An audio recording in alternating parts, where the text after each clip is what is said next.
कभी भवन में बैठकर छत के नीचे जिनवाएं सुनते थे, आज छत से बाहर आ गए।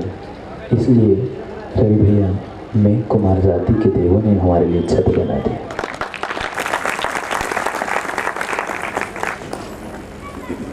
वह भी सोचने लग गए थे, जब वासिन वाले भगवान का पंचकल्याणक मना रहे हैं, इतनी बड़ी व्यवस्था बना रहे हैं, तो मैं क्यों परेशान करूं। वह भी देखने के लिए आए थे कि वासिन वालों में वास्तव में भक्ति है कि ऐसी है। फिर रवि को भी विकल्प हो। रवि जो आसमान में रवि था, उस रवि को भी विकल्प हुआ। हो क्या रहा है, सब पहुंच रहे हैं। जब प्रमोद भैया तीर्थंकर भगवान का समोषण आता है, तब स्वर्गों के देव भी आते हैं। फिर जहाँ साक्षात समोषण लगने वाला है, भगवान का जन्म होने वाला है, वहाँ स्वर्गों के देव देखने नहीं आएंगे तो और कौन आएगा।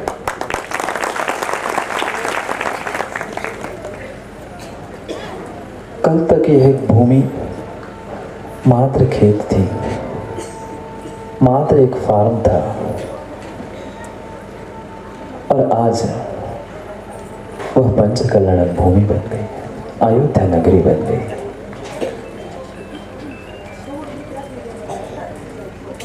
कल तक जो एक मात्र डंडा खड़ा था, आए थे कल,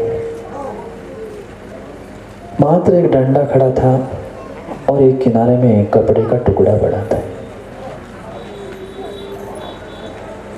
इसलिए बार बार विपिन भैया याद आती है, सबके दिन एक से नहीं होते। वही डंडा कल किसी के सर में पड़ जाता तो क्या होता, और वही कपड़ा जो आज उस डंडे पर लहराता हुआ दिख रहा है, कल तक कपड़ा था, कल तक कपड़ा था, कल तक डंडा था, कब तक फार्म था। वह आज कपड़ा जैसे ही उस डंडे के साथ हो गया और डंडा जैसे कपड़े के साथ हो गया। अतिक जी, नींद आ रही है?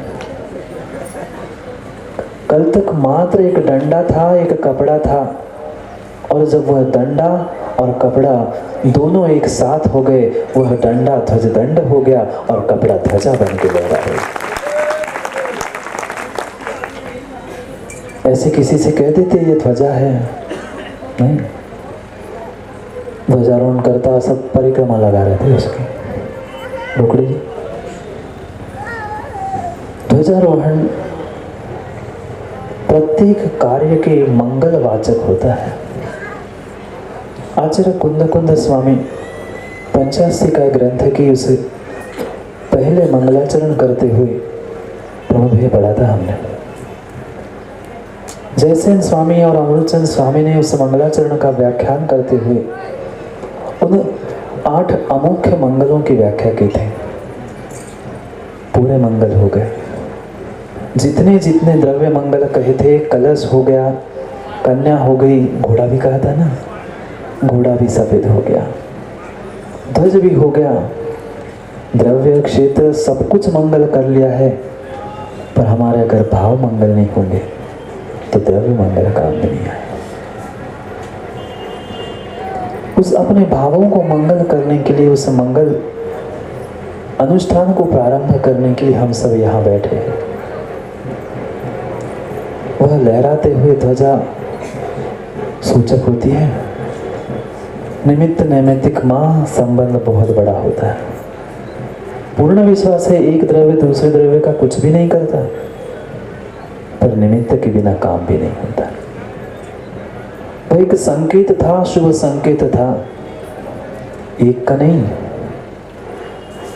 एक का नहीं। सचिन भैया आप बोलोगे दूसरे का, मैं तो 2 का भी नहीं कह रहा हूँ हरीश भैया, और भी कुछ भविष्य में होने वाले का। ये मात्र एक शुभ संकेत और ये प्रार्थना होने का। हमने बाहर के मंगल को तो प्राप्त कर लिया, द्रव्य क्षेत्र सब कुछ मंगल कर लिया, पर भाव मंगल नहीं है तो काम मंगल होने लगा। इसलिए उस मंगल को समझने के लिए और मंगल क्रियाओं को करने के लिए आज मात्र हमने प्रारंभ किया है। आज मात्र प्रारंभ किया है। उस दिन भी प्रारंभ किया था। हर आज 25 तारीख याद है, 25 जून को निकले थे। हाँ, लोग आए थे ये सब सोलापुर लेने के लिए। 25 जून से 25 जनवरी शायद पहला ही अनुराग ऐसा कोई स्थान होगा जहाँ इतने लंबे समय तक आचार्य सुनाते।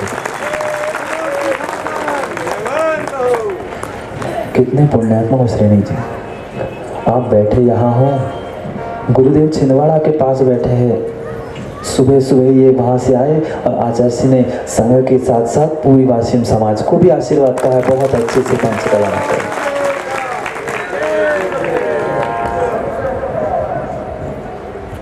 समझ रहे थे हम उस प्रेयसी की बात, भूल गए।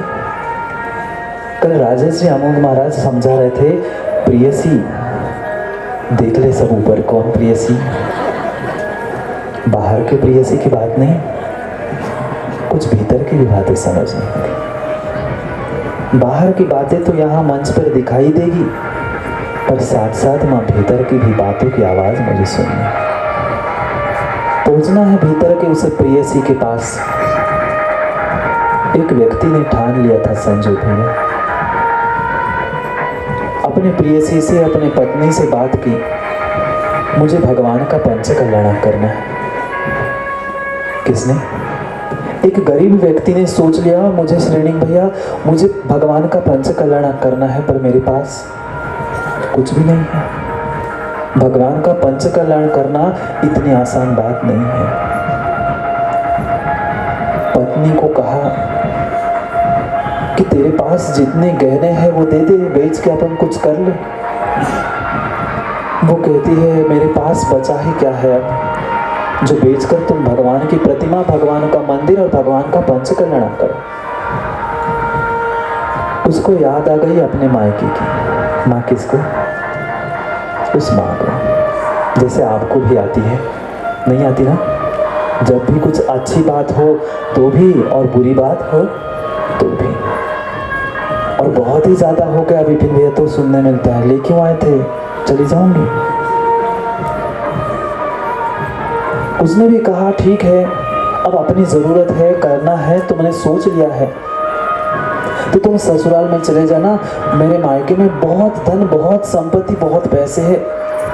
मेरा भाई, मेरा पिता आपको सब कुछ दे देगा, पर ध्यान रखना, जब हरिजन पुण्य होता है तो दुनिया तुम्हारे साथ होती है।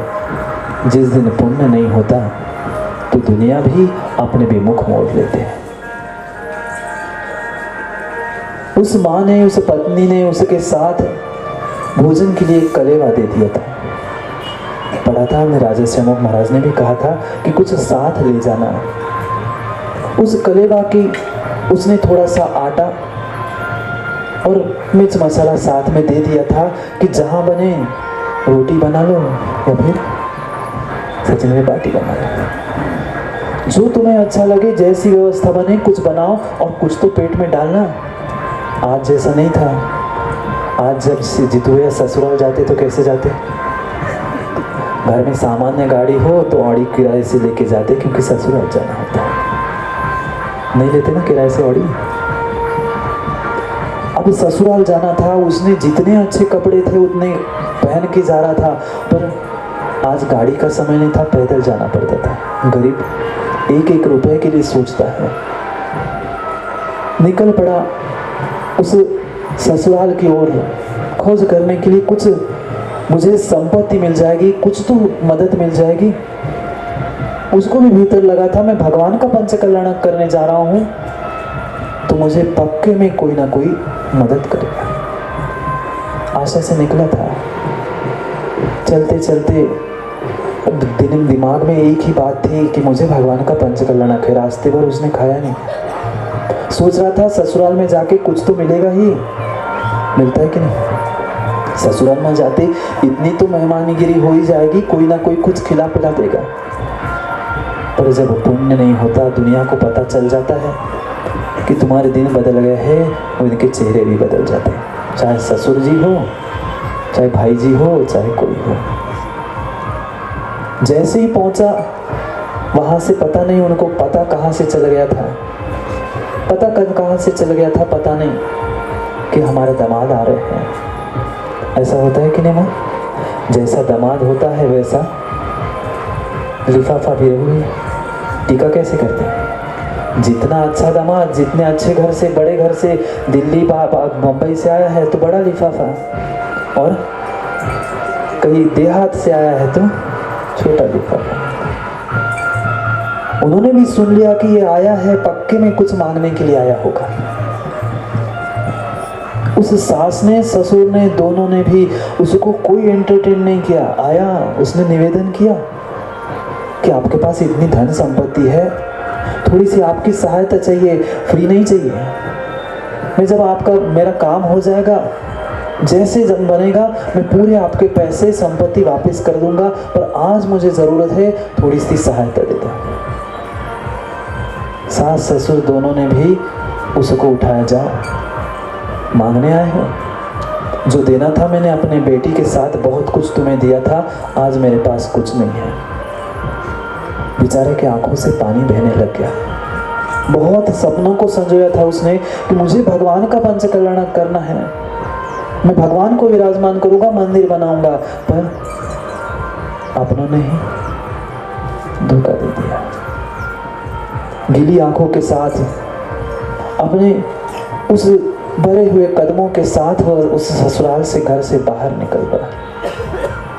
पर सोच लिया था उसने कि मुझे भगवान का पंच कल्याण तो करना ही है, करना है। दिन बदलने में समय नहीं लगती, पुरुषार्थ करो, पुरुषार्थ करो, दिन बदलने में समय नहीं लगती।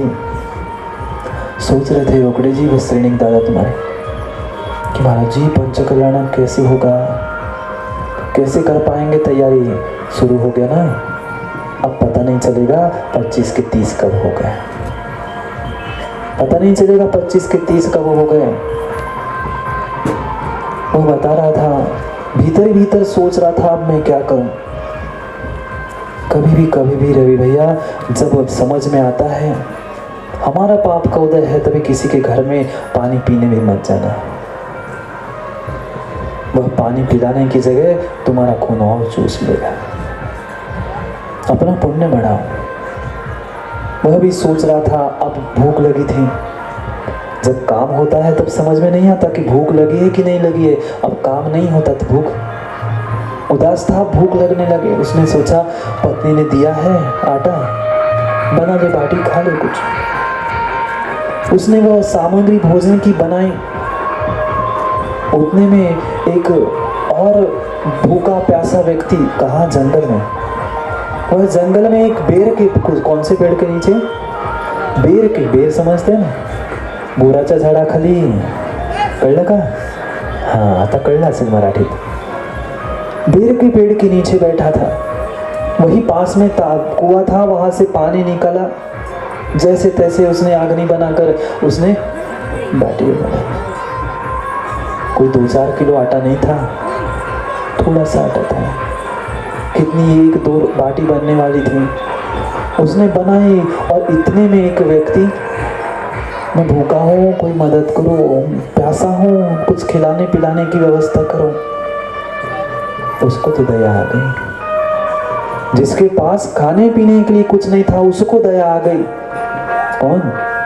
जो ससुराल गया था, उसको दया आ गई। अरे ये क्या, ये मुझसे भी गरीब है, मैं तो फिर भी घर में कुछ खा के आया था 2 दिन पहले, इसने हफ्ते भर से कुछ खाया नहीं, ऐसा लग रहा है। कोई बात नहीं, मैं 1-2 दिन बाद घर पहुंच जाऊंगा, मैं खा लूंगा। ये मैंने जो बनाई है बाटी, एक उसको दे दूंगा, बची तो मैं खा लूंगा। माँ ऐसा ही करते हैं, पहले उनको खिलाऊं, बचा तो मैं खा लूंगा। उसने भी वही सोचा, बचा है तो मैं खा लूंगा, पर उसे नहीं पता था वो इतना भूखा है, एक खा ली। अब ऐसा तो होता नहीं है कि छुपा के रख दो। छुपा के रखते हो क्या? नहीं छुपा के रखते। उसने भी पूछा दे दूं क्या, भले ही देना नहीं हो फिर भी क्या करते, ऐसा करते ना महाराज जी ले लो ले लो, डालना है नहीं पर महाराज जी ले लो दिखाने के लिए। वो कह रहा था दे दो ले लो। अब देना भूख तो उसे भी तो लगी थी, पर उसने मना किया नहीं, बेचारे ने रख दिया। अब ये खाली हो गया। उसको तो भरपेट भोजन खिलाया और जाते जाते उसने उस व्यक्ति के जिसने भोजन कराया था उसको हाथ जोड़ के धन्यवाद दिया और प्रेम से कहने लगा भाई तू यहाँ क्या कर रहा है, जंगल में ऐसा क्यों घूम रहा था। तो किसी ने पूछना भीतर कुछ दुख हो और कोई एकदम से पूछे कि भाई क्या हो गया, एकदम से निकल आया वीरेंद्र भैया क्या करूं, मैं बड़ी उम्मीद के साथ अपने ससुराल में गया था, मैं चाहता था भगवान की प्रतिमा विराजमान करूं, उनका पंच कल्याण करूं, पर ससुर वालों ने हाथ खड़े कर दिए। उसने कहा बेटा चिंता मत कर, ये जो बेर के पेड़ के तुम नीचे बैठे हो, यहाँ जितने जितने बेर पड़े हैं उन सभी बेरों को तुम इकट्ठा करके घर ले जाओ। वो कहता है क्या होगा उससे, अरे ले तो जा देखा क्या होगा, मरता क्या नहीं करता। उसने भी सोच लिया कह रहा है ये उठा लो, बेर उठा के ले जाने में क्या होगा, जो भूख लगी रास्ते में तो बेर खा लूंगा, नहीं तो घर में रख लूंगा। जितना उसके पास साथ ले जाने का साधन था अपने उस कपड़े में उसने जितने बेर इकट्ठा कर पाए पूरे बेर इकट्ठी की बांध ली और पहुंच गया। घर में देवी घी का दीपक लेके खड़ी थी कि मेरे पतिदेव आएंगे, मेरे ससुराल से कुछ मदद लेके आए होंगे, फिर हम धूमधाम से भगवान का पंचकल्याण मनाएंगे। उसे क्या पता था जब कोई साथ नहीं देता तो अपने तो और साथ नहीं देते। अंजना के साथ क्या हुआ था, सास ससुर ने निकाला था, माता पिता तो घर में ले सकते थे,